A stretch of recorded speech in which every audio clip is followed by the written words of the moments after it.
हाय Meenu, hello Shalu, hi hi everyone, good evening, नमस्कार, hope you all are fine. So समझ गए होगे आप लोग कि शेड्यूल 4 बजे का लगा हुआ था, तो आई थिंक समझ गए होगे। सुबह ना कोई दिक्कत आ रही थी, पता नहीं ऐप पे, और वीडियो सेव नहीं हो रही थी। फिर इस वजह से मुझे लगा कि कहीं आपको बाद में देखने में प्रॉब्लम ना आए, तो मैंने क्लास इसीलिए आज शाम को ली है। वैसे आपका टाइम 11:30 वाला ही है भाई लिटरेचर का, ठीक है, कंफ्यूज ना होना। और तो इतना तो शेड्यूल देख के समझ गए होगे, नीचे 4 लिखा था तो 4 बजे है क्लास, है ना। सो इसीलिए मैंने आज की क्लास यूट्यूब पर भी साथ चला दी है कि कुछ सेविंग में इश्यू ना हो। एक आधी क्लास तो चलो यूट्यूब पर चलनी चाहिए, कोई ऐसी बात नहीं है, ठीक है। हाँ, सो कल हमने जो रेस्टोरेशन जो पीरियड था, रेस्टोरेशन पीरियड के जो भी माइनर राइटर थे, जिसमें वाइचरली वगैरह थे, एफ्रा वैन वगैरह थे और कोली कीबर थे, मतलब बहुत सारे माइनर राइटर्स के साथ मैंने जैकोबियन टिल रेस्टोरेशन एज को खत्म कर दिया था। अब आपका किसी भी दिन मतलब सरप्राइज टेस्ट हो सकता है, तैयारी करते रहें, मतलब वीकेंड में ही आपको मिलेगा टेस्ट, ठीक है। सो आज हम स्टार्ट करने जा रहे हैं इंग्लिश लिटरेचर का एक नया एज, जिसका नाम है neo classical age, you can say enlightenment age, आप उसको कुछ भी कह सकते हो, ठीक है। हाँ, तो चलो भाई, आज यूट्यूब स्टूडेंट भी पढ़ लो। आज बहुत ही इंपॉर्टेंट राइटर था, मुझे लगा चलो आपको भी साथ पढ़ा दिया जाए, आज एक आधी क्लास जरूरी है। तो आज हम डिस्कस करेंगे भाई नियो क्लासिकल एज के बारे में। तो सबसे पहले तो समझते हैं इस एज का कॉन्सेप्ट और बैकग्राउंड, जैसे हमने सभी एजेस का समझा है पीछे। और यहाँ पर मैं यूट्यूब का कोई सिंगल कमेंट नहीं लूंगी क्लास के दौरान, क्योंकि ये वैसे भी ऐप क्लास है और बीच में कमेंट्स में नहीं लेती हूँ। बिल्कुल जब क्लास खत्म हो जाएगी उसके बाद कमेंट लूंगी, आप चाहे जितने मर्जी कमेंट करते रहना, बीच में मत कहना मैम कमेंट नहीं लिया। हाँ, देखिए, नियो क्लासिकल, नियो मीन्स होता है नया, क्लासिकल होता है क्लासिकल्स। तो इसका मतलब क्या है, इस एज को थोड़ा सा ध्यान से समझना, इसमें बहुत सारे चेंजेस हैं। इससे पहले जैसे आपने एलिजाबेथन एज पढ़ा, सिंपल एलिजाबेथन था, ड्रामास था, ये वो सब कुछ आपने पढ़ा। जैकोबियन एज में बहुत सारा हिस्टोरिकल, सिविल वार्स, इंटर निगम, मतलब बहुत सारा होच पोच सा पीरियड रहा आपका जो जैकोबियन है, लिटरेरी तरीके से देखा जाए काफी लेंथी भी रहा। तो नियो क्लासिकल एज में सबसे पहले तो हम रेस्टोरेशन एरा को ही पढ़ते हैं, जो हम ऑलरेडी खत्म कर चुके हैं कल, ठीक है। इस एज में, इस एज का एक और नाम है जिसको हम बोलते हैं अनलाइटमेंट एज। अनलाइटमेंट एज इस एज को क्यों कहते हैं, क्योंकि इस एज के अंदर अनलाइटमेंट का होता है ज्ञान, प्रकाश। यहाँ लोगों ने थिंकिंग करना शुरू कर दिया, लोगों ने रीजंस लगाने शुरू कर दिए। अब तक लोग गॉड को मानते थे, चर्चिस को मानते थे, लोगों को लगा यार कि अपना भी, मतलब कहते हैं ना, अपना भी एक वो क्या बोलते हैं, अपना अस्तित्व है। भगवान हमारे कर्मों को देखता है, भगवान हमारे कर्मों को करता नहीं है। मतलब यहाँ पर लोग क्वेश्चंस अराइज करने लगे, यहाँ पर रीजंस आ गए, यहाँ पर तर्क वितर्क आ गए। तो इसीलिए इस एज को अनलाइटमेंट एज के नाम से भी जाने लगा। इसी एज को हम ट्रांजिशनल एज के नाम से भी जानते हैं, क्योंकि यहाँ पर एक बहुत बड़ा ट्रांजिशन है, बहुत बड़ा चेंज है लिटरेचर के अंदर। आपने जो लिटरेचर अब तक पढ़ा, ड्रामास वगैरह, उससे बिल्कुल हटके एज ऑफ रीजंस है। फिर सीधा रोमांटिक्स पे जाएंगे, तो रोमांटिक्स और इसके बीच का एक चेंज है, मतलब सेंसेस वाली एज है ये। तो इस एज को हमने ट्रांजिशनल एज भी कहा। इसी एज में अगस्तन किंग थे, तो अगस्तन एज भी इस एज को कहा। अलेक्जेंडर पोप इस एज के बहुत डोमिनेटिंग राइटर थे, तो इसीलिए इस एज को हमने एज ऑफ पोप भी कहा। तो आज की क्लास में हम पढ़ने वाले हैं अनलाइटमेंट एज, ठीक है। तो अनलाइटमेंट एज को पढ़ने के लिए हम दो पार्ट्स में डिवाइड करेंगे। एक हम एज ऑफ अगस्तन एज, या जिसको हम बोलेंगे एज ऑफ पोप, जिसका टाइम पीरियड है 1700 टू 1745, या फिर एज ऑफ सेंसिबिलिटी या एज ऑफ जॉनसन भी बोलेंगे। सेकंड जो पार्ट है उसको हम बोलेंगे एज ऑफ सेंसिबिलिटी या एज ऑफ जॉनसन, जिसका टाइम पीरियड रहेगा 1745 से लेके 1785। मतलब कंप्लीटली यदि इस एज को मैं डिफाइन करूं तो 1700 से लेके 1785 तक ये एज लगभग हमारे यहाँ आ जाती है। और फिर 1798 में आपको रोमांटिक एरा, जो लिरिकल बैलेड की ओपनिंग से स्टार्ट मिलता है, ठीक है। तो यहां पर इस एज को हम पढ़ने के लिए दो भागों में बांटेंगे। और इस एज में बेसिकली क्या था, विजडम था, साइंस था, थॉट्स था, एबिलिटी थी, रीजंस थे, लॉट ऑफ, मतलब ये सारी चीजें इस एज के अंदर मतलब हम कह सकते हैं कि थे। अगस्तन का रेन था विग एंड टोरिस, ये मैंने लास्ट आपको रेस्टोरेशन के बेसिक में बता दिया था कि विग एंड टोरीज दो पॉलिटिकल पार्टीज यहां पर थी, क्योंकि आगे हम पैम्फलेट्स पढ़ेंगे कल परसों की क्लास में। दो पैम्फलेटियर जो थे वो इन्हीं पार्टीज को ही डेडिकेट करके लिखते थे। विग पार्टी वो थी जो कॉमन पीपल्स वाली थी, जो कॉमन मैन के लिए लड़ते थे, जो पार्लियामेंट्री थे वो विग पार्टी थे। टोरीज पार्टी वो थी जो मोनार्की को सपोर्ट करती थी, जो किंग के सपोर्टर थे वो टोरीज पार्टी से रिलेट करने वाले पीपल्स थे। ठीक है, तो ये दो पॉलिटिकल पार्टी, ये exactly as it is question D++ में आ चुका है कि Whig and Tories political parties are dominating of which era of English literature. तो किस एरा के अंदर थी, वही वो एनलाइटमेंट एज के अंदर थी ये दोनों ही डोमिनेटिंग पार्टी जो है इस एज के अंदर देखने को मिलती है। यहां पर एक बहुत ही इंपॉर्टेंट चीज हुआ था, ये आपको ध्यान रखना, जो ग्रेट ब्रिटेन हम पढ़ते हैं, ग्रेट ब्रिटेन वो यहां पर एस्टेब्लिश हुआ क्योंकि स्कॉटलैंड अलग था। मैंने आपको पीछे की हिस्टोरिकल बैकग्राउंड में बनाया था, जेम्स वन आया, स्कॉटलैंड से आया, इंग्लैंड का राजा बन गया। यहां पर एक पॉलिटिकल एक्ट पारित होता है जिसमें जो स्कॉटलैंड और इंग्लैंड मर्ज हो जाते हैं, और स्कॉटलैंड और इंग्लैंड मर्ज होके क्या बन जाते हैं भाई, तो स्कॉटलैंड और इंग्लैंड मर्ज होके बन जाते हैं आपके क्या, ग्रेट ब्रिटेन। ठीक है, तो ये क्या बन जाते हैं भाई, ग्रेट ब्रिटेन बन जाते हैं, ये मर्ज होके, आपको ध्यान रखना है स्कॉटलैंड और इंग्लैंड मर्ज होके क्या बन जाते हैं, ग्रेट ब्रिटेन। एक यहां पर लाइसेंसिंग एक्ट पारित हुआ था, ये क्वेश्चन डेट के साथ याद करना है। 1737 में लाइसेंस एक्ट पारित हुआ था। लाइसेंस एक्ट के अंदर क्या था, ड्रामास के ऊपर बहुत सारी रिस्ट्रिक्शंस लगा दी थी। ड्रामास ऐसे होना चाहिए, ड्रामा में ये रूल होना चाहिए, ड्रामा में ये फॉलो होना चाहिए, ड्रामा में ये होना चाहिए। तो मतलब एक तरह से कंट्रोल, सेंसर बोर्ड आ जाता है। हर एक गतिविधि, आप पहले कुछ भी आप ड्रामा किए जा रहे हो, लेकिन अब आपकी हर एक एक्टिविटी, क्योंकि आपको पता है लास्ट जो हमने पढ़ा है रेस्टोरेशन एरा में जो फ्रेंच का कल्चर था उससे ड्रामा कितना ज्यादा फोफिश हो चुका था। लास्ट वर्क्स में कितने आपने देखे, सिर्फ अफेयर्स ये वो, एक्स्ट्रा मैरिटल रिलेशन, फलाना धकड़ा, सिर्फ इसी थीम को लेके ही सब कुछ वहां पर मेंशन था, है ना। तो इसीलिए यहां पर सेंसरशिप आ गया कि भाई अब हर लोगों की निगाह रखी जाएगी। यू नो व्हाई, इसीलिए लोगों ने ड्रामा की तरफ रुख हटा लिया धीरे धीरे, और इस एज में ड्रामा से हटके इंग्लिश में नॉवेल्स पढ़ने को मिलेंगे। नॉवेल्स यहां पर एस्टेब्लिश होने लग जाएंगे, नॉवेल इंट्रोड्यूस होने लग जाएंगे। ठीक है ना। और यहाँ पर एक न्यूटन साइंटिफिक एज थी, क्योंकि यहाँ पर जो न्यूटन के लॉज हम पढ़ते हैं वो भी इसी एज के अराउंड आए थे, तो इसीलिए यहाँ पर न्यूटन के जो लॉज हैं तो वो भी बहुत मैटर करते हैं। ये क्वेश्चन भी एग्जैक्टली एक DSSB के एक साल में पूछा गया था कि which age of English literature represent the scientific age and age of the Isaac Newton. ठीक है, तो this is the age enlightenment age. ठीक है, ध्यान रखेंगे। यहाँ पर रिलीजियस व्यूज में बहुत सारे चेंज होने लगे थे। People stop believing in the God, they just believe कि yes God can observe us but God don't lead our works, हम अपने वर्क्स को खुद करेंगे। तो ये सब कुछ यहाँ पर जो है, यहाँ पर ये सब कुछ था। ठीक है, हाँ वो तो आयरलैंड था, स्कॉटलैंड था और लंदन था, और ये जो आपके एंग्लो सेक्शंस वाले, नॉर्मन्स वाले थे, वो स्टार्टिंग से बैकग्राउंड में मैं समझा चुकी हूँ निर्विजय। ठीक है, हाँ तो यहाँ पर यदि बात करें लिटरेचर में, यदि लिटरेरी वर्क्स में यहाँ पर जो बात करें तो मेनली जो लिटरेरी वर्क्स है तो यहाँ पर इंपॉर्टेंट क्या है, प्रोज एंड रीजंस। तो प्रोज और रीजंस आएंगे, स्टार्टिंग में न्यू क्लासिकल आएगा, मतलब जैसे पॉप आएगा। ठीक है, फिर यहाँ पर रीजंस की बातें आ जाएंगी, फिर यहाँ पर नॉवेल्स ओरिजिन होने लगेंगे, नॉवेल्स पढ़ेंगे, रेशनल एज है, पॉलिटिकल राइटिंग्स आ जाएंगी, पैम्फलेट्स आ जाएंगी। तो इस एज में बेसिकली ये सब कुछ जो है देखने को मिलती है। ठीक है, 1 या 2 दिन के लिए अजय ये इशू आ रखा है, मैं बता देती हूँ आपको। 1-2 दिन का इशू है, ये कुछ गूगल की पॉलिसीज चेंज हुई हैं, तभी मैं सुबह क्लास नहीं ले पाई थी। अदरवाइज ये क्लास हमारी सुबह 11:30 बजे होती है लिटरेचर बैच में, तो शाम को ले रही थी, मुझे लगा चलो यूट्यूब पे भी ले लेती हूँ। तो मैं बता देती हूँ, गूगल प्ले स्टोर पे कोई इशू आया है कि आपको ऐप दिखाई नहीं दे रहा होगा, बट आप चैनल के लिंक में जाएं, वहां पर वेबसाइट होगी, वेबसाइट आपको दिखाई देगी। आप चाहे तो वेबसाइट से भी परचेज कर सकते हैं। 1-2 दिन में आपको ऐप दिखने लग जाएगा। वो कुछ गूगल का इशू आ रखा है कि नए बच्चे उसको डाउनलोड नहीं कर पा रहे, उस पर काम चल रहा है, वो शायद आज शाम या कल तक आपको मिल जाएगा। ठीक है ना। हाँ, तो यहाँ पर club, coffee houses, political periodicals, writing, satires, dictionary. आपको पता है इस एज की एक खास बात ये भी है, first dictionary of English literature introduce by doctor Samuel Johnson. तो फर्स्ट इंग्लिश डिक्शनरी भी यहाँ पर इंट्रोड्यूस हो जाती है 1755 में। तो this is also very very important concept. 1755 में फर्स्ट डिक्शनरी भी क्या हो जाती है भाई, इंट्रोड्यूस हो जाती है। तो ये भी अपने आप में इंपॉर्टेंट एस्पेक्ट है, ध्यान रखेंगे। वैसे तो डिटेल से पढ़ाऊंगी सैमुअल जॉनसन। ठीक है, तो आज हम इस एज के फर्स्ट राइटर को पढ़ लेते हैं, जो बहुत ही ज्यादा इंपॉर्टेंट है और एग्जाम ओरिएंटेड है। क्वेश्चन यहाँ से कंफर्म आने हैं। ठीक है, तो आज हम डिस्कस कर लेते हैं किसके बारे में, अलेक्जेंडर पोप। और इससे न्यू स्टूडेंट्स को ये भी पता चल जाएगा लिटरेचर में किसी भी राइटर को कैसे पढ़ा जाता है। ठीक है, तो अलेक्जेंडर पोप की बात कर लेते हैं। बहुत सारे डायलॉग्स आपने सुने होंगे कि राइटर्स भगवान से नहीं डरते थे, अलेक्जेंडर पोप से डरते थे। पोप अपने एज का एक बहुत ही जबरदस्त पोएट था, एज वेल एज बहुत जबरदस्त क्रिटिक थे। ये हर किसी पर क्रिटिसिज्म करते थे।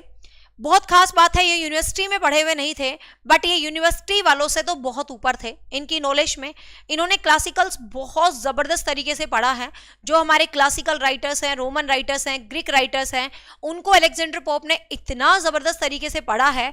तो यहाँ पर आप ये मानो कि इनका जो लेवल था ना नॉलेज का, वो बहुत ही ज़बरदस्त था अलेक्जेंडर पोप का। ठीक है, कैथोलिज्म में बहुत ज़्यादा बिलीव करने वाले थे। यूनिवर्सिटी में बिना गए भी बार्ड ऑफ यूनिवर्सिटीज़ को बीट करते थे अपनी नॉलेज से। ठीक है ना, इन्होंने लैंग्वेज को बेसिकली ट्रांसलेशन के थ्रू समझा है।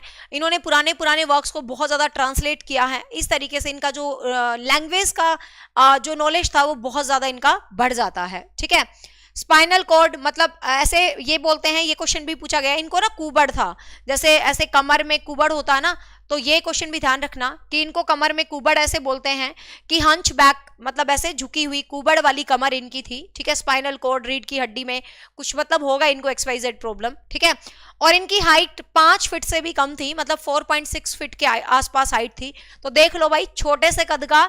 और लोग मतलब कमेंट्री करते थे, मैं नहीं कर रही क्योंकि मेरे लिए तो बहुत जबरदस्त राइटर है, बट पीपल्स आर कमेंटिंग कि छोटे से कद का कुबड़ वाला सबकी मतलब जान निकाल के रखता था। इतनी कमेंट्रीज करता था, आप इसके वर्क्स में पढ़ोगे आप।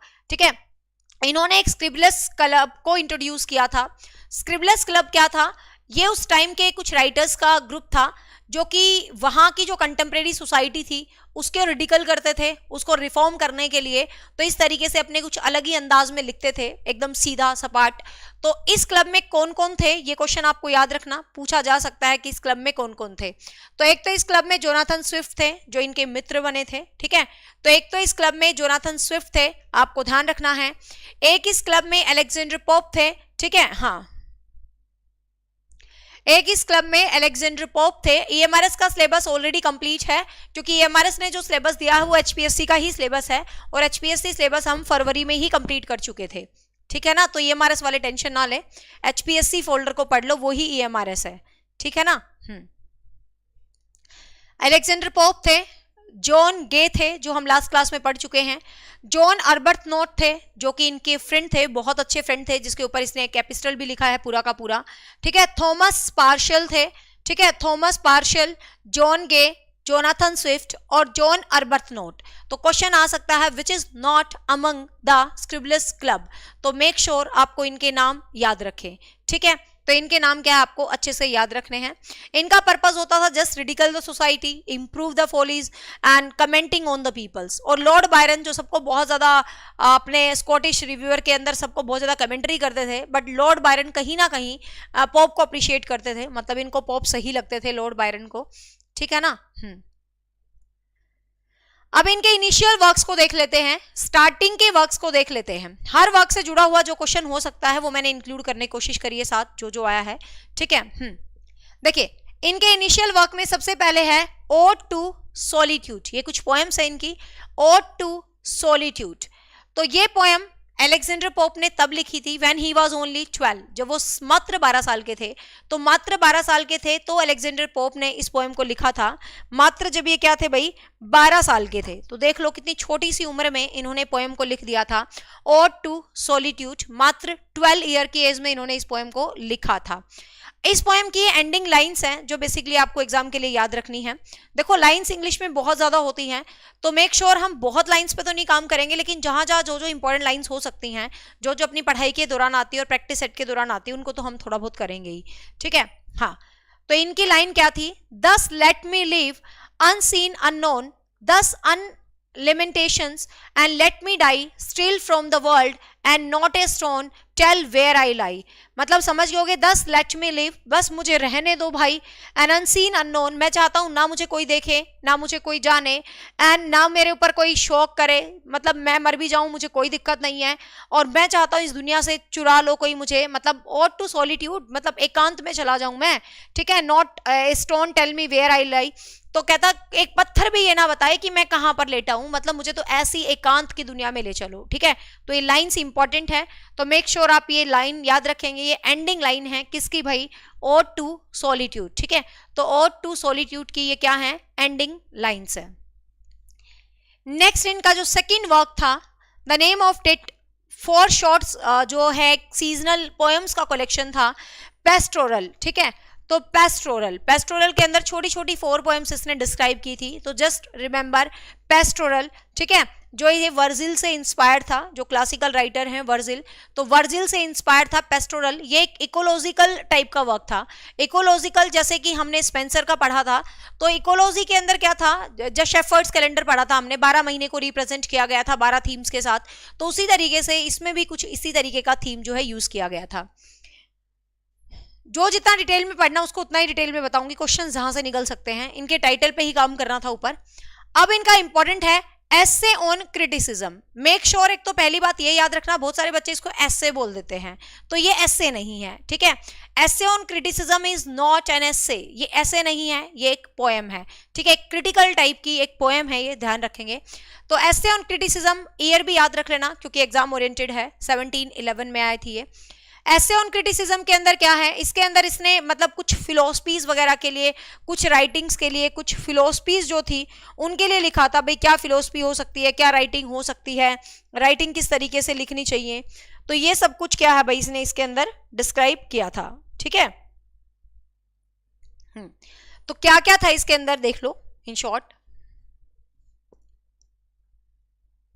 देखो इसने क्या क्या बताया था, इसने tell about the place of taste, places कैसा होना चाहिए कि इंसान अपनी राइटिंग में किस तरीके की प्लेसेस को यूज करे, relation of art and nature, art का और प्रकृति का, नेचर का क्या मिक्सअप होना चाहिए राइटिंग्स में, वो इसने बताया था। फंक्शन ऑफ रूल्स, नियम्स कैसे होने चाहिए, वो इसने बताया था। इंपॉर्टेंस ऑफ एंशियंट्स, जो क्लासिकल चीजें हैं उनकी क्या वैल्यू हो सकती है, वो इसने बताया था। What good critic should be do, एक अच्छे क्रिटिक को क्या करना चाहिए, मतलब प्रिजुडाइज से दूर होके चीजों को एनालिसिस करना चाहिए, तो ये इसने जो है बेसिकली अपना बताया था।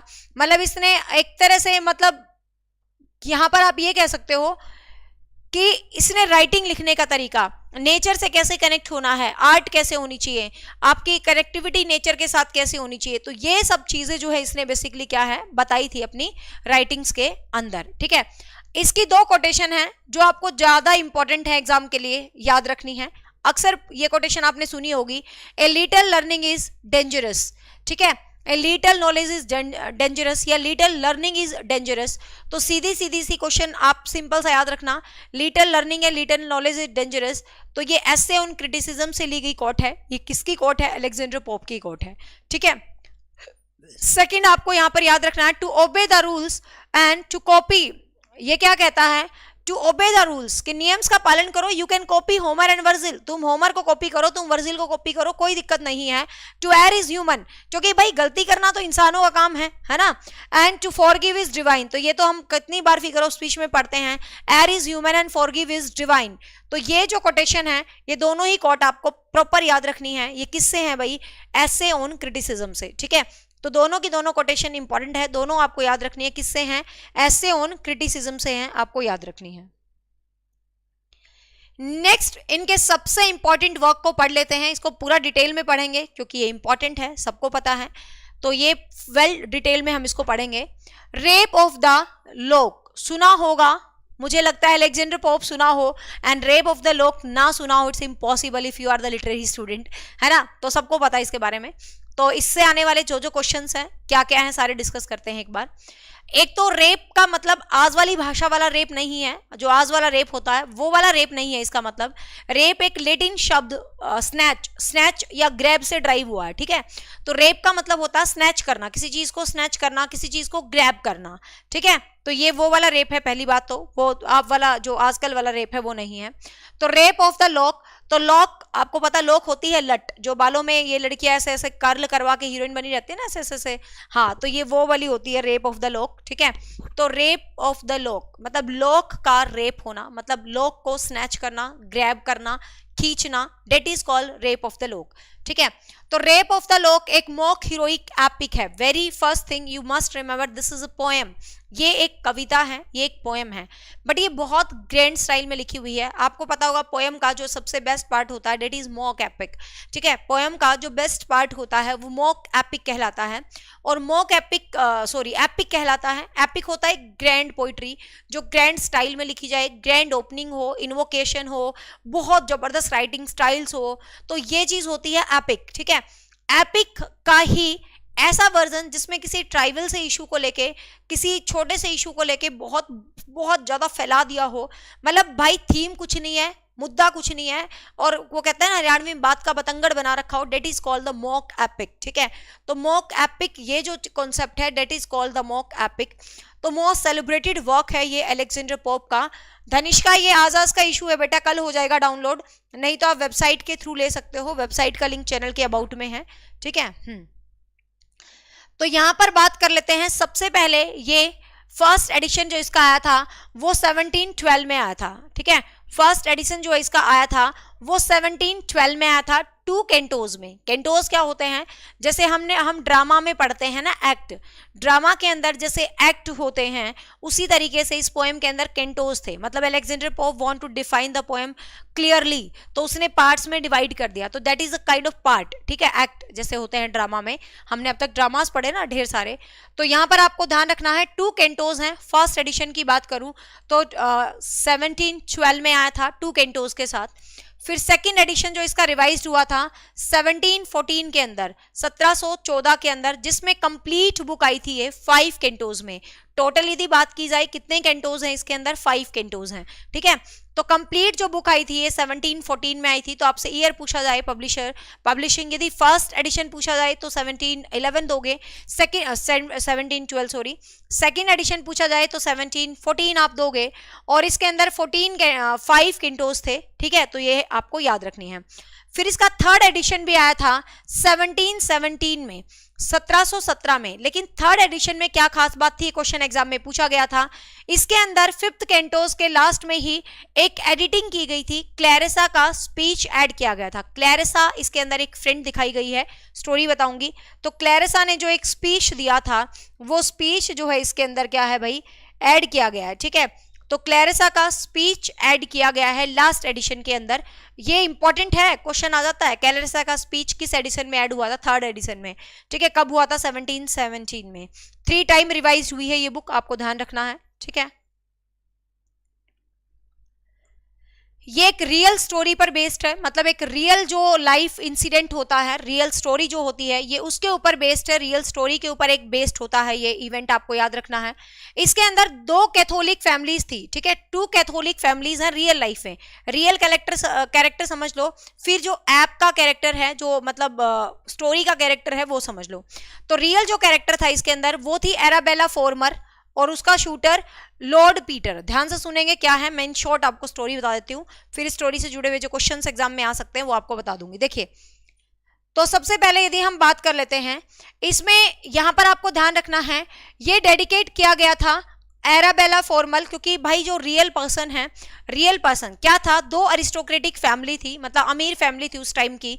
यहाँ पर अलेक्जेंडर पोप ने ये दिखाया रखा है कि किस तरीके से आपकी फैमिलीज कितनी अरिस्टोक्रेटिक हैं, कितनी बड़ी परिवार हैं, लेकिन उस टाइम की सोसाइटी इतनी, मतलब इतना बड़ा परिवार इतनी छोटी छोटी बातों पे, तुच्छ बातों पे लड़ाइयाँ करते हैं ये बड़े लोग, ये कहीं ना कहीं दिखाया है। ठीक है, तो रियल में जो एराबेला फॉर्मर थी और लॉर्ड पीटर इसका शूटर था, इनके बीच सेम यही इवेंट हुआ था, इसने इसकी लोक को कट कर दिया था, इनकी दोनों के बीच लड़ाई थी। तो अलेक्जेंडर पोप का एक फ्रेंड था, ध्यान से सुनेंगे, जिसका नाम था जॉन कैरल। ठीक है, जॉन शेरल, CARYLL। ठीक है, स्पेलिंग रिपीट कर देती हूं मैं, जॉन शेरल, CARYLL। तो जॉन शोरल ने ये कहा कि भाई तू बहुत अच्छा राइटर है, मैं चाहता हूं तू कोई ऐसा वर्क लिख जिससे इन 2 परिवारों की लड़ाई खत्म हो जाए। ठीक है, तो कहीं ना कहीं अलेक्जेंडर पोप ने अपने दोस्त के कहने पर इस वर्क को लिखा और कहा ठीक है यार, मैं कुछ ऐसा ही वर्क लिखता हूं जो इन दोनों परिवारों को डेडिकेट करे, उनकी लड़ाई खत्म होए। और एग्जैक्टली यही हुआ, रेप ऑफ द लॉक इतना हिट हुआ, इतना हिट हुआ, और फाइनली इन दोनों परिवारों की लड़ाई भी खत्म हो जाती है कि क्या यार हम छोटी सी बात पे लड़ रहे थे, जैसे कि इस कहानी में लोग लड़ रहे हैं। ठीक है, तो ध्यान रखेंगे ये रियल कैरेक्टर थे। तो कहीं ना कहीं ये जॉन शेरिल के कहने पर ही लिखा गया था। असली में जो अपनी हीरोइन है इस नाटक की वो है बेलिंडा, ठीक है। तो नाटक नहीं, सॉरी, इस पोएम की जो हीरोइन है, name of heroine is Belinda, और जो पोएम का हीरो है, name of that hero is Baron, ठीक है। तो हीरोइन का नाम है बेलिंडा और हीरो का नाम है बैरन, ठीक है। हीरोइन है बेलिंडा और हीरो का नाम क्या है भाई, बैरन है, आपको यहाँ पर ध्यान रखना है। होता क्या है, सिंपल से शॉर्ट में कहानी आपको बताती हूँ कि स्टार्टिंग में एक मतलब गेम होना था, जैसे कि ओम्बेर कुछ मतलब ऐसे कार्ड वार्ड खेलने जाना था, एक पार्टी वार्टी होती है, उसमें बेलिंडा को इनवाइट किया होता है कि भाई आ जाना तुम उस पार्टी में, ठीक है। तो बेलिंडा, ये सिंपल स्टोरी बता देती हूँ, फिर मैं मेन क्वेश्चंस पे काम करूंगी, एग्जाम में कैसे क्वेश्चंस आएंगे, ठीक है।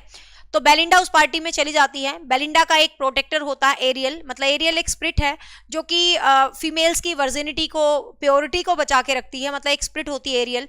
तो एरियल भी बेलिंडा की बहुत ज्यादा केयर करती है, अपने निम सिम्स, ये मतलब परिया वरिया सी, जल परिया, और ये मतलब अजीब अजीब कहते हैं ना, जो उसकी रक्षा करने के लिए बहुत सारे लोगों को वो उतार देती है कहानी में कि भाई तुम इसकी यहाँ रक्षा रखना। और जब वो उसमें जाती है होटल वगैरह में, मतलब उसमें जहां पर भी, तो वहां पर एक लड़का मिलता है बैरन नाम का। तो जब उसकी लटें इतनी जबरदस्त तरीके से बिखरे होते हो, बहुत सुंदर तैयार होके गई होती है, तो बस बैरन अट्रैक्ट हो जाता है कि मुझे ये ग्रैब करनी है, और वो उसकी लट काटने की कोशिश करता, 3 बार कोशिश करता, नहीं काट पाता। तो क्लैरिसा इसकी फ्रेंड उसको कैची दे देती है और फाइनली भाई वो लट काट देता है। बस अब वो लट काट देता तो इनकी इतनी लड़ाई होती है, भाई तूने मेरी लट क्यों, वो रोती है, ड्रामे करती है पूरी, हाय मेरी लट कट गई, ये वो, है ना।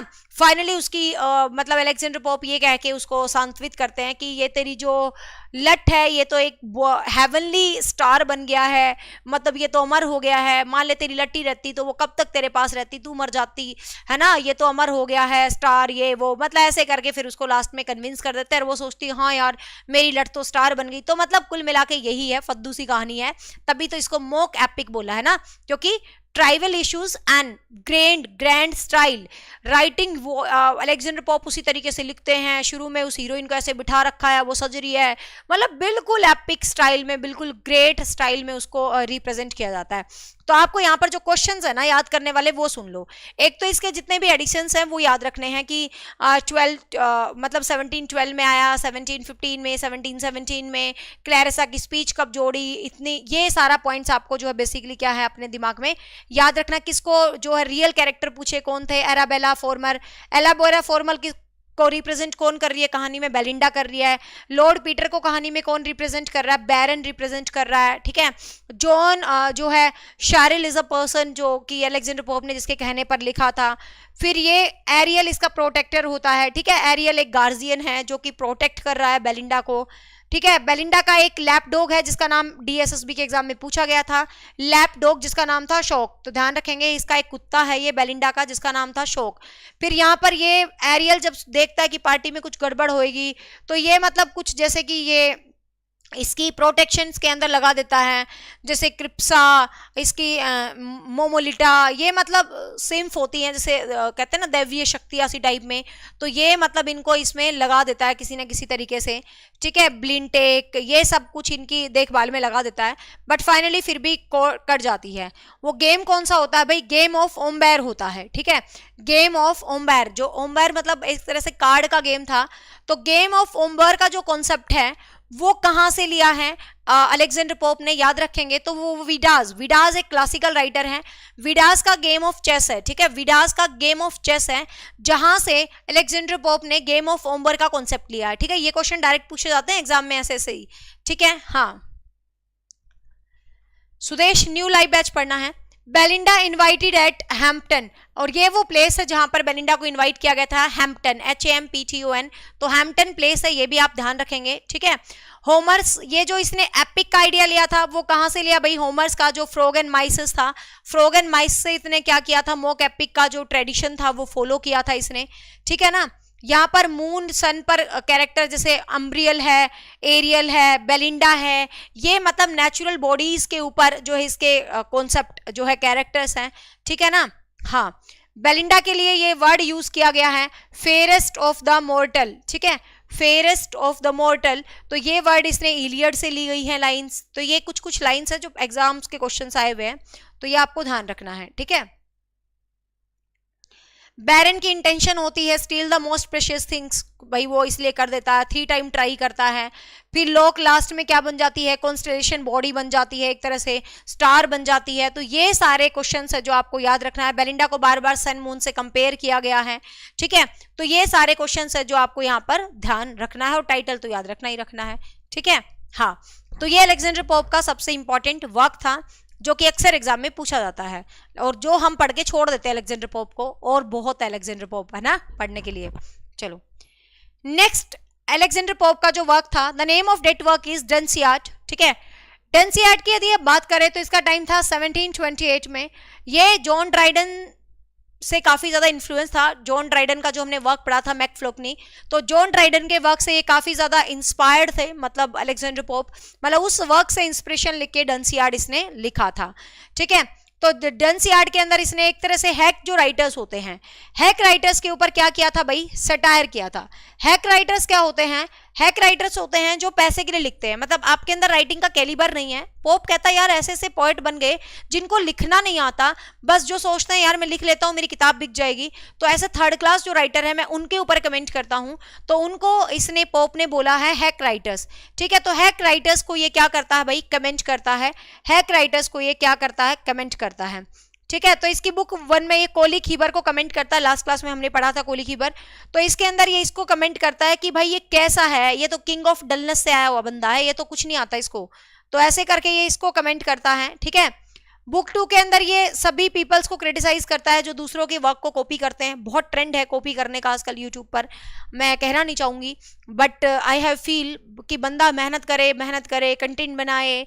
और मैं इंग्लिश के लिए नहीं बोल रही है, क्योंकि इंग्लिश तो मैंने यूट्यूब पर वैसे ही बहुत कम पढ़ाई है, साइकोलॉजी के लिए बोल रही हूँ। खैर कोई बात नहीं, हमें तो खुशी है भाई कोई कॉपी कर रहा है, but I have observe number of even my students they creates the channel और as it is पढ़ा रहे हैं।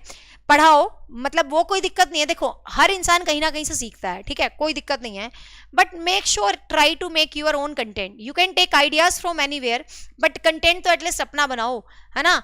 एज इट इज तो कॉपी पेस्ट मत मारो।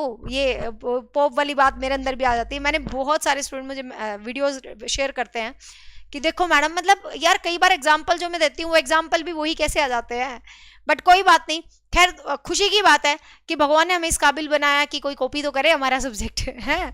बट वैसे बता रही हूँ साइकोलॉजी तो हद से ज़्यादा कॉपी हो रही है, स्टेट वाली बहुत कॉपी हो रही है, बट कोई बात नहीं। खैर खुशी की बात है कि भाई भगवान हमें इस लायक बनाए कि कॉपी करे लोग हमें, है तो अच्छी बात है। चलो, बट जनरल बता रही हूँ ये ठीक कह रहा है, क्योंकि उसमें बाकी तो कुछ फर्क नहीं पड़ता यार, कि आप किसी को कुछ सीख रहे हो तो at least you should give credit to that person, है ना, बट वो भी नहीं होता। छोड़ो, बुक 3 की बात करें तो यहाँ पर रिवर ऑफ स्टुपिडिटी की बात की गई है कि भाई एक रिवर बहती है स्टुपिडिटी की जिसके अंदर कोली कीबर नहा के चला जाता है। तो ऐसी देख ले क्या भयंकर तरीके से बेइज्जतियां कर रहा है ये, और पेसिमिस्टिक वे से कमेंट्री करते पोएम को एंड कर देता है। मतलब इस तरीके से ये पूरी राम कहानी जो है बताता है डंसियाड के अंदर, ठीक है। तो याद रखेंगे डंसियाड इसकी कि हैक राइटर्स के ऊपर कमेंट्री की गई है उसके अंदर। फिर है इसका विंडसर फॉरेस्ट। फिर इसका जो है एक विंडसर फॉरेस्ट है, खास इंपॉर्टेंट नहीं है ये, ठीक है।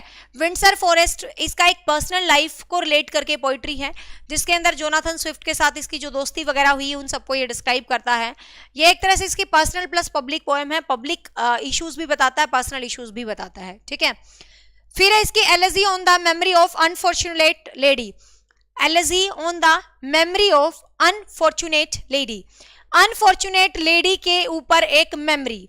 इसका मतलब क्या हुआ भाई, एक लेडी थी जिसको ये बहुत ज्यादा पसंद करता था, बट उस लेडी ने इसकी भयंकर बेइज्जती कर दी कि तू 4 फुट कुबड़ वाला, तेरे से प्यार करूंगी मैं।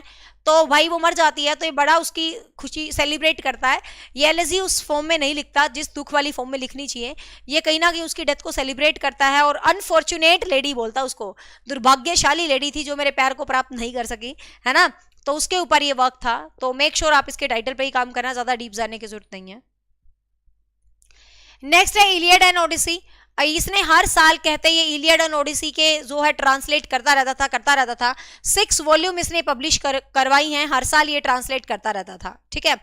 सैमुअल जॉनसन ने कमेंट किया है कि this is performance which not age or nation could hope to equal, कहता है भाई ये एक ऐसी परफॉर्मेंस देता है, ये ऐसा ट्रांसलेशन करता है कि हम उम्मीद नहीं कर सकते कि ऐसी चीजें बार बार हो सकती हैं। मतलब एक तरह से अप्रिसिएशन दे रहा है भाई इसको सैमुअल जॉनसन, ठीक है। रिचर्ड बेंटले इसको अप्रिसिएशन नहीं करता, ये कहता है कि ठीक है अच्छी है इसकी पोएम, बट होमर है, पोप है, मतलब कहीं ना कहीं ये पोप की थोड़ी सी बेइज्जती कर देता है। तो पोप इससे बहुत गुस्सा हो जाता है और फिर आगे वाली बुक्स में इसके ऊपर खूब सटायर करता है ब्लेंटे के ऊपर, ठीक है। तो इस तरीके से ये यहाँ पर करता है बात, सटायर बहुत करता है, ठीक है। फिर इसने एक ट्रांसलेशन ऑफ शेक्सपियर वर्क लिखा था, खास इंपॉर्टेंट नहीं है। यहाँ भी थियोबॉल्ट मतलब जो पर्सन है वो इसको वो कर देता है, थोड़ा सा इसको नेगेटिव रिस्पॉन्स कर देता है, तो ये उसको भी क्रिटिसाइज करने लग जाता है, इस तरीके से था। नेक्स्ट है essay on man, this is important, essay on man, ठीक है। एसे ऑन मैन, इसमें 4 पार्ट्स हैं, 4 एपिस्टल के अंदर लिखा गया है। इसके अंदर नॉलेज ऑफ, मतलब जो मैन एंड वुमेन का जो नॉलेज होता है, मतलब मैन वुमेन का जो नॉलेज है, जो उनका कैरेक्टर्स में ज्ञान दिखता है, वो इसके अंदर इसने दिखाया है, ठीक है। इसके अंदर क्या क्या बताया है इसने भाई, कि भगवान का इंसान के लिए क्या वे हो सकता है, कि मैन को, मतलब एक तरह से ये दिखा रखा है ह्यूमैनिटी सबसे बड़ी चीज होती है, मैन को अपना काम जो है लाइफ में हमेशा ढंग से करते रहना चाहिए। भगवान उसको देखता है कि मैन हैज फॉलन, मतलब एक तरह से जो मैन है वो कैसे फॉलन डाउन होता है, he must go to the salvation की तरफ आखिरी में दिखाता है। यहां से ये क्वेश्चन आपको याद रखना, ये क्वेश्चन एग्जाम में पूछा गया था, स्टार लगा लेना। इसने एसे ऑन मैन जो है डेडिकेट की थी लॉर्ड बोलिंगब्रुक, स्पेलिंग बोल देती हूं मैं, BOLINGBROKE, ठीक है, लॉर्ड बोलिंगब्रुक, ठीक है। तो लॉर्ड बोलिंगब्रुक एक पॉलिटिकल पर्सन था जिसने इसको डेडिकेट, मतलब जिसको इसने ये work essay on man dedicate किया था। एंड ये क्वेश्चन रिपीटेडली कई एग्जाम्स में पूछा जा चुका है, एनवीएस, DSSB, नेट में भी, ठीक है। तो ध्यान रखेंगे, ये डेडिकेट किया था इसने लॉर्ड बोलिंगब्रुक को, जो एक पॉलिटिकल फिगर है, जो तो आपको ध्यान रखना है, ठीक है। तो ये पोएम उसको डेडिकेट की थी कि ये एक तरह से भाई मैन, ड्यूटी, ह्यूमैनिटी, ये सारी बातें इसने बताई थी, तो ध्यान रखेंगे उसको डेडिकेट की थी। क्लियर? तो मेन यही याद रखना आपको, बोलिंगब्रुक, वैसे तो सेंट जॉन भी थे और आपका टिमोन भी था, बट मेन आपको यही याद रखना, इसी को डेडिकेट की थी ये पोएम, पॉलिटिकल पर्सन था, इसको डेडिकेट की थी। फिर अलेक्जेंडर पोप ने एक वर्क लिखा था इमिटेशन ऑफ होरेस, ठीक है, इमिटेशन ऑफ होरेस, जिसमें इसने जॉर्ज सेकंड को क्रिटिसाइज किया था, ठीक है, इमिटेशन ऑफ होरेस जिसमें जॉर्ज सेकंड को क्रिटिसाइज किया था, आपको यहां पर ध्यान रखना है। और लास्ट इनका जो वर्क नंबर 12 है, जो कि अपने आप में बहुत ज्यादा इंपॉर्टेंट है एग्जाम के लिए, the epistle of doctor Arbuthnot, the epistle of doctor Arbuthnot. Arbuthnot मैंने अभी बताया, स्क्रिब्रस क्लब के मेंबर, इनके फ्रेंड थे बहुत अच्छे। अर्बर्थनॉट बहुत ज्यादा बीमार हो जाता है, बहुत ज्यादा बीमार हो जाता है, तो पोप सोचता है यार इसको खुश किया जाए। वो कहता है यार कोई पोएम वोएम लिख ले, तड़कती भड़कती, मैं खुश हो जाऊंगा पढ़ के तेरी पोइट्री को, हैं। तो अलेक्जेंडर पोप एक पोएम लिखता है, ठीक है, अपने फ्रेंड को ही मतलब डेडिकेट कर देता है, बताता है। बस इसके अंदर ये क्या कहता है भाई, ये 7 पार्ट में इस पोएम को लिखता है, लेकिन 7 पार्ट में बेइज्जतियां कर रहा है लोगों की, ठीक है। ये इसका जबरदस्त मतलब क्रिटिसिज्म से भरा हुआ वर्क आप कह सकते हो। फर्स्ट पार्ट में ये क्या कहता है कि बडिंग पोएट्स लाइक डॉग, यार देख इतनी भी बेइज्जती नहीं करनी चाहिए, बहुत गलत है, इतनी बेइज्जतियां कर रहा। देखो बडिंग पोएट्स, बडिंग मतलब जो न्यू पोएट्स है, जो नया नया सीख रहे हैं, budding poets like dog shut the door, कहता है भाई जो नए पोएट हैं वो कुत्तों की तरह दरवाजा बंद कर दो। मतलब ये मेरे को बहुत गलत बात लगी, इतना नहीं लिखना चाहिए, इतना क्या बादशाह बन सोच रहा था अपने आप को, बिल्कुल गलत है ना, इतना ज्यादा मतलब क्रिटिसिज्म ठीक नहीं है। तो ये लाइन है, लेकिन आपको पेपर में आ सकती है भाई कि ये लाइन किसकी है, अलेक्जेंडर पोप की है, ध्यान रखना। ये कहता है भाई क्लासिकल को फॉलो करो, होरेस को फॉलो करो, ये आजकल वाले तो कुछ नहीं है, दरवाजा बंद कर दो जब ये तुम्हारे पास आए तो। देख लो क्या कितना घटिया, इतना थोड़ी ना बोलना चाहिए इसको, है, इतनी भी सोच नहीं रखनी चाहिए, बेकार है ना। वैसे भाई देखो बहुत जबरदस्त राइटर है, इंटेलिजेंट है, अंडर एस्टिमेट तो कर ही नहीं सकते बंदे को, क्लासिकल जो पढ़ रहा है इतना ज़्यादा, ठीक है ना, बट इतनी बेइज्जती करनी ठीक नहीं है, मुझे पर्सनली अच्छा नहीं लगा इतनी बेइज्जती। हाँ, तो every writer should wait for, ये लाइन बहुत इंपॉर्टेंट है, कई बार एग्जाम में पूछी गई है, देख लो। ये कहता है कि every writer should wait for 9 years and after he feel good then he publish. ये कहता है भाई हर बंदे को एक वर्क लिखना चाहिए, 9 साल तक इंतजार करना चाहिए, 9 साल बाद अपने वर्क को पढ़ के देखो क्या मेरे वर्क में दम है, और फिर भी तुम्हें लगे ना तुम्हारे वर्क में दम है, तब जाके उसको पब्लिश करवाओ, मतलब इतना जबरदस्त लिखो तुम, ठीक है। और ये लाइन इसने कहाँ से चोरी करी है, खुद भी तो ले रहा है भाई होरेस के पोइटिका से, ठीक है, बट खुद तो क्या दिखाता भाई, मैं तो नियो क्लासिकल हूँ, है ना, क्लासिज्म को नए तरीके से आगे बढ़ा रहा हूँ, क्लियर। बुक सेकंड में क्या दिखाता है भाई, बुक सेकंड में ये एक तरह से जो पॉपुलैरिटी के ड्रॉबैक होते हैं भाई, ये कहता है यदि तुम पॉपुलर भी हो जाते हो तो उसके भी ड्रॉबैक होते हैं, ठीक है ना।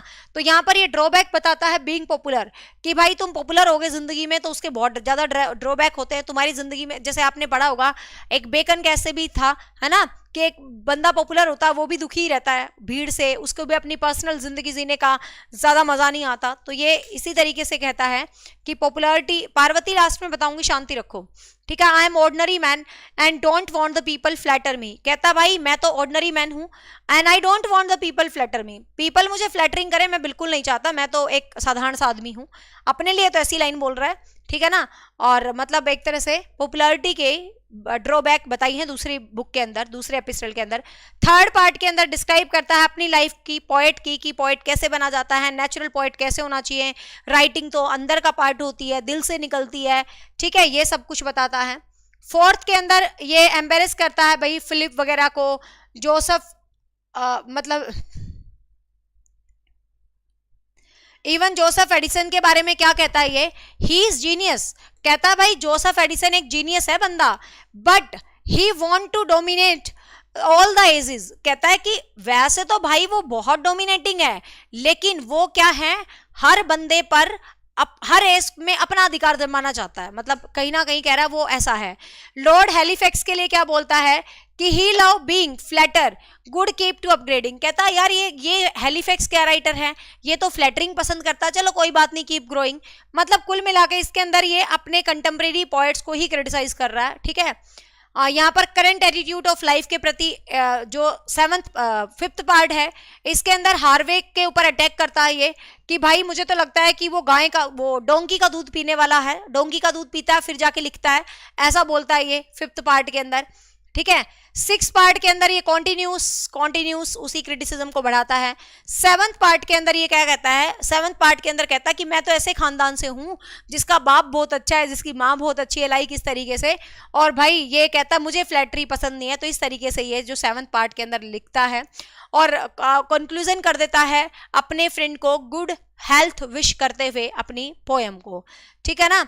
तो ये कहता है बॉर्न टू नो प्रिंस, भाई ना तो मैं कोई गुड मैन हूं, ना ही मैं प्रिंस बनने के लिए पैदा हुई, ना ही मैं दुनिया में छाने के लिए पैदा हूं। मेरी मदर भी सिंपल, मेरे फादर भी सिंपल। तो अपने फादर मदर को डेडिकेट कर देता है सेवंथ पार्ट, और इस तरीके से अपनी पोइट्री को ये क्या कर देता है भाई, खत्म कर देता है, ठीक है। हाँ तो इस तरीके से ये पोइट्री को क्या कर देता है भाई, खत्म कर देता है। तो ये था हमारा Alexander pope and hope so guys आज की क्लास आपको समझ आई होगी। कल हम अपनी नियो क्लासिकल एज को ही आगे मूव करेंगे, ठीक है। तो कल हम इस एज को मतलब 1 वीक तो एटलीस्ट लग ही जाएगा, ठीक है ना। हाँ तो कल हम जोनाथन स्विफ्ट वगैरह पढ़ेंगे, ठीक है। Joseph Addison, Richard Steele, Jonathan Swift देखेंगे, कल इनको पढ़ेंगे, है ना। हाँ तो ये थी आज की क्लास और ये पीडीएफ आपकी क्लास के साथ अटैच कर दी गई है। So hope so guys matter करता है कंटेंट। अलेक्जेंडर पोप से जो क्वेश्चन आएंगे इनमें से आराम से कवर हो जाएंगे, कोई दिक्कत नहीं, इनसे बाहर क्वेश्चन आने वाला नहीं है, ठीक है। अब कुछ बच्चों के आंसर्स मैं दे देती हूँ। एक तो बहुत सारे स्टूडेंट पूछ रहे हैं मैम ये क्लास रोज, एक्चुअली ये क्लास ऐप पर चलती है, लिटरेचर बैच चल रहा है ऐप के ऊपर, ठीक है। इंग्लिश का बैच है, उसके अंदर लिटरेचर भी है, राइटिंग सेक्शन भी है। 1 वीक का हमारा लिटरेचर बाकी है क्योंकि रोमांटिक एज से तो हमने पढ़ना शुरू किया था जब हमने बैच शुरू किया, तो उससे पहले की एजेस हम पढ़ रहे हैं। उसके बाद वहां पर 0 से 100% डीप ग्रामर शुरू हो जाएगी। तो ये एक इंग्लिश का बैच है। एक्चुअली आज ऐप पे कोई इशू आया हुआ था, सेव नहीं हो रही थी क्लास, इसीलिए मैंने ऐप के साथ साथ यूट्यूब पर क्लास चला ली है, ठीक है। तो ये क्लास यूट्यूब पर तो आज ही है, यूट्यूब पर मैं क्वेश्चंस करवाती हूँ, पूरा कॉन्सेप्ट ऐप पे करवाती हूँ जो पूरा डीप वाला। हाँ, ऐसे ही पढ़ते हैं हम, लेकिन वो राइटर वाइज मैटर करता है। जैसे ये राइटर छोटा था तो जल्दी खत्म हो गया, कोई राइटर बहुत बड़ा होता है तो बहुत देर में खत्म होता है, किसी राइटर के वर्क्स में बहुत ज्यादा नॉवल स्टोरीज होते हैं तो वो बहुत लंबा खिंच जाता है। शेक्सपियर के अपने आप में 8-9 क्लास हुई थी, तो वो तो राइटर टू राइटर मतलब वेरी करता है कि कैसे पढ़ना है, ठीक है। क्योंकि इंग्लिश लिटरेचर अपने आप में बहुत बड़ा है, तो ये नहीं है कि हमें हर राइटर को कितना पढ़ना है ये मैटर करता है, हर राइटर से एग्जाम में कैसे क्वेश्चन आ सकता है ये मैटर करता है, ठीक है। तो पोप से जो मैंने पढ़ा है ये मोर देन सफिशिएंट क्वेश्चंस थे, ठीक है। बाकी जैसे कल जोनाथन स्विफ्ट है वो बड़ा हो जाएगा, उसमें गुलिवर ट्रेवल आ जाएगा, तो गुलिवर ट्रेवल पूरा डिटेल से पढ़ने का हो जाएगा। तो वो तो हर राइटर में उसका जो कॉन्सेप्ट होता है वो मैटर करता है, ठीक है भाई। हाँ, अब जो बच्चे पूछ रहे हैं मैम, जो ये एक्चुअली जो अपना बैच चल रहा है वो एक ऐसा बैच, मैंने ऐप पे के ऊपर 2 बैच बना रखे हैं, एक टीजीटी इंग्लिश, एक पीजीटी इंग्लिश। पीजीटी इंग्लिश का मतलब आप किसी भी स्टेट का कोई भी पीजीटीज दे रहे हो वहां पर वो आपका क्लियर हो जाएगा। मैं एक बार 0 से 100% हर चीज पढ़ा के छोड़ रही हूँ, अभी कोई एग्जाम नहीं चल रहा, फिर भी मैं वहां रोज क्लास लेके वीडियोस रिकॉर्ड कर रही हूँ। रीजन इज दैट मैं वहां पर एक बार पूरा लिटरेचर 100% पढ़ा देती हूँ, ताकि किसी भी एग्जाम में कोई भी आए आपने सिर्फ वो राइटर उठाना और पढ़ना है, ठीक है। ग्रामर 1 वीक के बाद, मतलब 1 सितंबर से लाइव शुरू हो जाएगी, 1 सितंबर तक लिटरेचर का जितना भी चीजें बची हैं हम उसको कर रहे हैं, ठीक है। लास्ट क्वेश्चन, किस एग्जाम में क्या डोमिनेट रहता है? बेटा वो एग्जाम टू एग्जाम वेरी करता है, ठीक है। अब कुछ कह नहीं सकते, किसी एग्जाम में लिटरेचर आ जाता है। देखो आप इंग्लिश के स्टूडेंट हैं तो आपको लिटरेचर भी पढ़ना है, आपको ग्रामर भी पढ़ना है, आपको राइटिंग सेक्शन भी पढ़ना है, आपको वोकेबलरी भी पढ़ना है, आपको फोनेटिक्स भी पढ़ना है, ठीक है। आपको पांचों चीज अच्छे से पढ़नी होती है। एग्जामिनर के मूड का कुछ भी नहीं भरोसा होता कि वो किस चीज से आपके क्वेश्चन निकाल रहा है, तो हम ये रिस्क नहीं लेते हैं, क्योंकि हमने देख लिया एग्जामिनर कैसा होता है, देगा कुछ, पेपर में कुछ पूछ लेगा। तो बीइंग एन इंग्लिश स्टूडेंट आपको सब कुछ पढ़ना होता है। हाँ, टीजीटीज वालों को लिटरेचर इतना नहीं पढ़ना जितना पीजीटीज वालों को पढ़ना है। हर बैच में टीजीटी का अलग से फोल्डर बना रखा है, उनको novel, poetry, dramas, special classes, ऐसे बहुत सारे कॉन्सेप्ट हैं जो पढ़ने हैं। बट इंग्लिश में अपने आप में बहुत सारा पढ़ने का है, और बैच के अंदर हर एक चीज कंप्लीट है, चाहे वो लिटरेचर है, चाहे वो ग्रामर है, चाहे वो वोकेबलरी है, चाहे वो फोनेटिक्स है, चाहे वो राइटिंग सेक्शन है, चाहे वो स्पेशल क्लासेस हैं जिसमें लिटरेरी टर्म्स आ जाती है, मूवमेंट आ जाती है, फिगर ऑफ स्पीच आ जाती है। एक एक चीज पे काम किया हुआ है, ठीक है ना। हाँ, तो यहाँ पर आपको टीजीटीज, एस्टेट की मैं बात करूं तो एस्टेट के लिए तो सिलेबस आएगा, टेंशन लेने की जरूरत नहीं है। एस्टेट वाले तो आपके सिलेबस देंगे, तो जो सिलेबस देंगे एस्टेट वाले उसी सिलेबस को हम पढ़ेंगे। एस्टेट की टीजीटी की बात करूं तो उसमें लिटरेचर ज्यादा नहीं आता है, पीजीटीज में आता है। टीजीटीज में तो ग्रामर है, एनसीईआरटीज है, और थोड़ा बहुत लिटरेचर हाईलाइटेड वे में पढ़ लो तो भी काम चल जाता है, ठीक है। हाँ, बाकी जैसे ही एस्टेट का सिलेबस आ जाएगा आपको बैच के अंदर एक फोल्डर मिल जाएगा, जिस फोल्डर का नाम होगा एस्टेट 2023, ठीक है। बस मतलब एक ही बैच में आपको कोई भी एग्जाम है वो सब एक ही बैच में मिलेगा, आपको अलग अलग बैच की जरूरत नहीं है। पीजीटी का कोई बच्चा ले रहा है तो उसमें टीजीटी ऑटोमेटिक कवर हो जाता है, ठीक है। और जिसका पीजीटी सब्जेक्ट नहीं होता वो सिर्फ टीजीटी के साथ जा सकते हैं। और एस्टेट का फोल्डर जैसे ही सिलेबस आता है आपका फोल्डर बन जाएगा इंग्लिश का, चाहे उसमें ग्रामर है, फोनेटिक्स है, राइटिंग है, वट एवर कुछ भी है, फोल्डर अलग बनेगा, नाम होगा एस्टेट 2023, ठीक है। चलो bye bye, take care, thank you so much.